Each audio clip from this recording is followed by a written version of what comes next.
শিশু ধর্ষণ গজব, এবং গতকালকে দেখলাম আর এক গজব। সেই গজব হচ্ছে ওই শাহবাগের লাখি গজব। মুফতি ইব্রাহিম সাহেব তিনি বলেছিলেন যে আজকে বিভিন্ন জায়গা থেকে একটা নাম বলতেছে, এটা গজব। বিশ্বে এরকম কোন গজব আছে কিনা আমার জানা নেই। সেই গজবটা হচ্ছে সমন্বয়।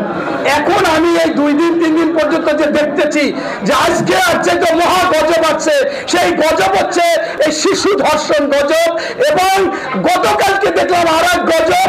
সেই গজব হচ্ছে ওই শাহবাগের লাখি গজব। এই লাখি গজব এই রোজার দিনে কিন্তু এরকম শিশু ধর্ষণ কখনো হয়নি।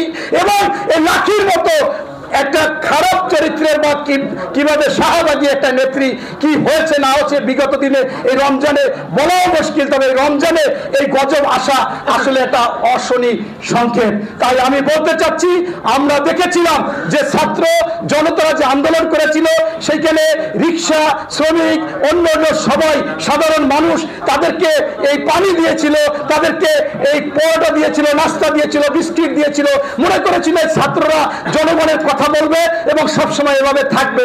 আজকে দেখা যাচ্ছে তারা আসলে একটা ভিআইপি পার্টি করেছে।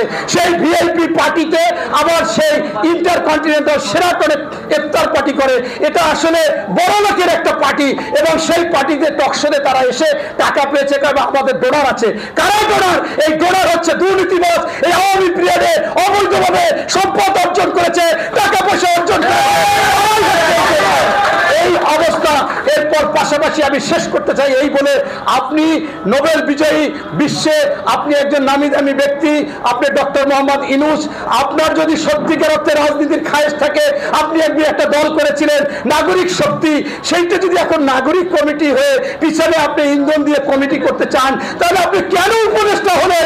রক্তের উপরে আপনি উপদেষ্টা হয়ে আজকে একটা পার্টিকে পৃষ্ঠপোষক করা এবং এই পার্টিকে নেতৃত্ব দেওয়া সঠিক না। এই